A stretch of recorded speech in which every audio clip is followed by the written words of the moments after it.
বাংলাদেশে নয়, এখন পুরা বিশ্বের মধ্যে অন্য দেশের মধ্যে কম।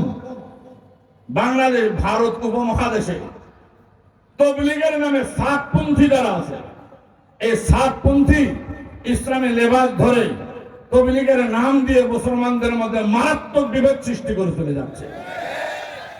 এরা হলো ঘরের শত্রু। বাহিরের শত্রু দিয়ে ঈমান রক্ষা করা সহজ, ভিতরের শত্রু যদি হয় তাহলে বড় মুশকিল, মারাত্মক বিষয়। কারণ এরা হলো আগে ঘাপটি মারেছিল, যারা ওই শ্রেণীর আছে এরা একদিন বিপদগামী ছিল, বিভিন্ন পদে সুদখোর, ঘুষখোর, ওই আরো যতগুলো শব্দ মারাত্মক আছে ওই গ্রুপের মধ্যে ছিল। তারা কোনোদিন উলামায়ে কেরামকে জীবনেও শ্রদ্ধা করেনি, হারাম বলেও করেনি। এরা কোনোদিন এটা চাই নাই যে মেম্বারে একজন আলেম বয়ান করবার আমরা নিচে বসে বয়ান শুনবো। এরা কোনো সাতপন্থী কোনোদিন পছন্দ করেনি, এরা পছন্দ করতো না। উলামায়ে কেরামকে পাঠিয়ে দিয়েছিল, দাও আমরা যে প্রোডাক্টটা তৈরি করে দিয়েছি, প্রোডাক্টটা নিয়ে তোমরা সাপ্লাই দাও, পুরা বাংলাদেশের মসজিদে মসজিদে দাও, এই প্রোডাক্টটা সাপ্লাই দিয়ে আসো। তবলিগের নেশাব লিখে দিয়েছি, অন্য কোনো ব্যাখ্যা বিশ্লেষণ তোমাদের দরকার নাই। তবলিগি নেশাবের একটা প্রোডাক্ট তোমাদের হাতে উঠাই দিলাম। উলামায়ে কেরাম তবলিগি নেশাব কে লিখেছে? তারা লিখছে না, আলেমরা লিখছে? আলেম ওদের বাপও লিখতে পারবে না, 14 গোষ্ঠীও পারবে না। উলামায়ে কেরাম লিখে বলছে প্রোডাক্টটা নিয়ে যাও, দায়ে প্রত্যেকটা মসজিদে মসজিদে দাও, মানুষের ধারে ধারে গিয়ে এই প্রোডাক্টটা পৌঁছায় দাও। উলামায়ে কেরাম তাদেরকে পাঠাই দিয়ে মাদ্রাসা নিয়ে উলামায়ে কেরাম ব্যস্ত। ওই জায়গার মধ্যে তারা নেতা সাজে, মুফতি মুহাদ্দিস সাজে, যা করার দরকার ইসলামের অপব্যাখ্যা করে জাতির তেজ মারে দিতে শুরু করেছে। উলামায়ে কেরাম যখন দেখলো এরা তো জাতির তেজ মারতেছে, নেতৃত্ব দিচ্ছে, ওই হলো তেজ মারা নেতৃত্ব দেয়, আর সবগুলো অনুসরণ করে। তার ওস্তাদেরা অনেক বছর ধরে, প্রায় 20-22 বছর না আরো বেশি, প্রায় 20-22 বছর ধরে ওস্তাদেরা নসিহত করেছে, বাবা তোমার এই ব্যাখ্যাগুলি ভুল। এখানে এই যখন নাকি ঢাকা টঙ্গীতে আসতো, উনি যখন বয়ান করতেন, মৌলানা জুবাইর সাহেব, আমরা দেখতাম উর্দু তো আমরা বুঝি, আপনার সাধারণ মানুষের উর্দু গুলা বোঝেন না, তর্জমা যা বলে আপনার তো যে যখন উর্দু বলে তখন বসে বসে পান চাবান, মুড়ি খান, গল্প করেন। যখন জুবাইর সাহেব অনুমতি করতো তখন মন দিয়ে শোনেন, আর আমরাও যখন উর্দু বয়ান করতো তখনই আমরা শুনতাম কান দিয়ে, কি বলে। যখন বলতো তখন বলতাম আস্তাগফিরুল্লাহ, সর্বনাশ করেছে, সর্বনাশ করে ফেললো। জুবাইর সাহেব যদি ওই অনুবাদ করে এই জাতি তো বিপদগামী হবে। কিন্তু আল্লাহ জুবাইর সাহেবের মধ্যে যে ফেরাসত দিয়েছে, উনি অনুবাদ করার সময় সাইড কাটে অনুবাদ করতেন। আমরা দেখতাম উনি অনুবাদ করার সময় সাইড কাটে অনুবাদ করতেন, ওই জায়গায় একটু ছাটাই যাচাই বাছাই ছাটাই করতেন, করে তারপরে অনুবাদ করতেন, যাতে জাতি বিপদগামী না হয়, পথভ্রষ্ট না হয়। কয়দিন ধামাচাপা দেওয়া কয়দিন চলে। তার ওস্তাদেরা বলতে বলতে যখন যেগুলো আর হলো না, তখন তার ওস্তাদেরা তাকে ফেলাই দিয়ে ফিরে দিল্লির মার্কাজ থেকে তারা বিদায় হয়ে চলে গেছে। পুরা পৃথিবীতে গ্রুপিং হয়ে গেল তবলিগের নামে। এরা এখন ওই হিজবুত তাওহীদের মতো সন্ত্রাসী গ্রুপে রূপান্তরিত হয়েছে।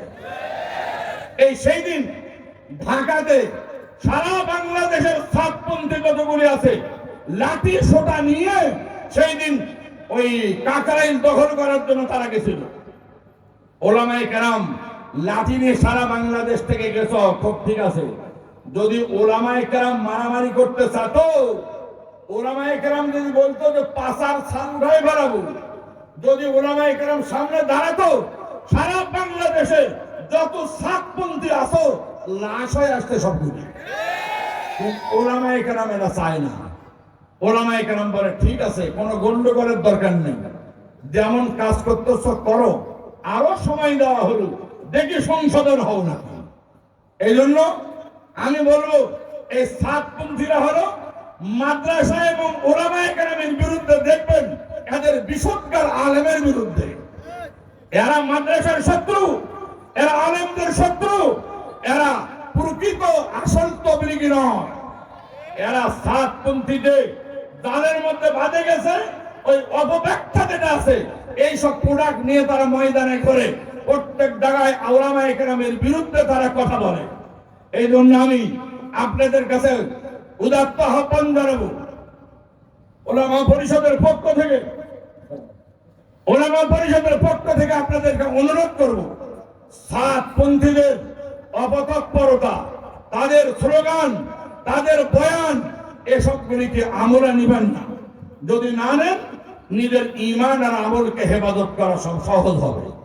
তাদের আকীদা বিশ্বাস সম্পর্কে আপনারা জানেন, শুনেছেন ওলামায়ে কেরামের পক্ষ থেকে মারাত্মক আকীদা যতগুলি আছে, তার মধ্যে একটা হলো এই বলে যে হেদায়েতের মালিক যদি আল্লাহ হতো তাহলে কি আল্লাহ নবী পাঠাতো?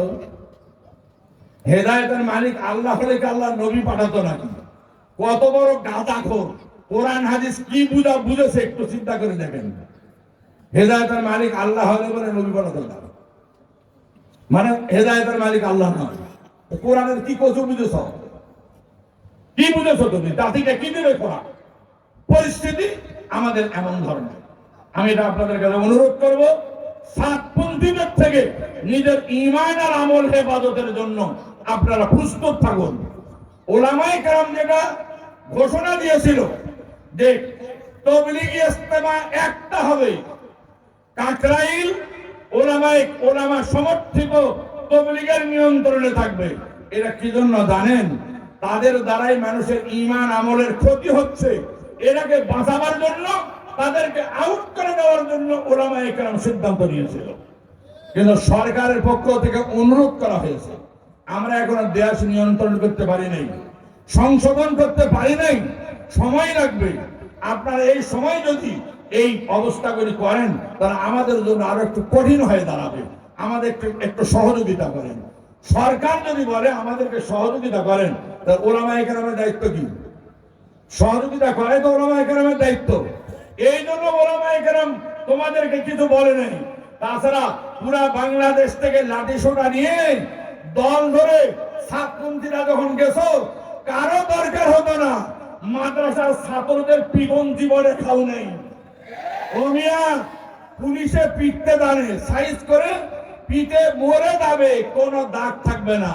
আর মাদ্রাসার ছাত্র এক লাঠির পিটনে মুহূর্তের মধ্যে আজরাইল চলে আসবে। আল্লাহ বলার, মা বলারও সময় পাবে না। কিন্তু মাদ্রাসার ছাত্র ওলামায়ে কেরাম এত তাড়াতাড়ি লাঠি ধরে না। এরা ধৈর্য ধারণ করে, বাড়াবাড়ি করবে। এরা লাঠি ধরলে পারে, এক লাঠির পিঠে কুড়ুয়াল্লা পড়ার সময় পাবে না। এরা মনে করুন, এই জন্য ওলামায়ে কেরামের ব্যাপারে বেশি বাড়াবাড়ি করবে না। এরা সাতপন্থীদের কথা অনুরোধ থাকবে, বাড়াবাড়ি করো, ঘর থেকে বাইরে যেতে পারবে না, কোন জায়গায় প্রোগ্রাম করতে পারবে না। ইমাম সাহেব যদি অর্ডার দেয় মসজিদে ঢোকা নিষেধ, তোমার বাবা ঢুকতে পারবে না। এখন কি আর স্বৈরাচার সরকারের নেতা আছে যে ওয়াদেক ধরে মসজিদে ঢুকবে? না না না, সে সময় আর নাই। দাদা বাবুর কাছে পালে গেছে, সময় পাইনি পালাতে। মসজিদে গাঁথনি নিয়ে যাবে, ওলামায়ে কেরাম যদি বলে বাইর হও, ওরা তো 45 মিনিট সময় পাইছিল, তাও পাবে না। এরা ভালো কেমন এখন আলেমদের ব্যাপারে বাড়াবাড়ি করলে সাবধান। কুষ্টিয়া জেলার ওলামা পরিষদ যদি ঘোষণা দিয়ে নাই, তাহলে মারাত্মক সমস্যা আছে। এই জন্য আলেমদের ব্যাপারে বাড়াবাড়ি করবে না, ইসলামের অবব্যাখ্যা করবে না, লাঠিয়াল বাহিনী সাজবে না। এরা মনে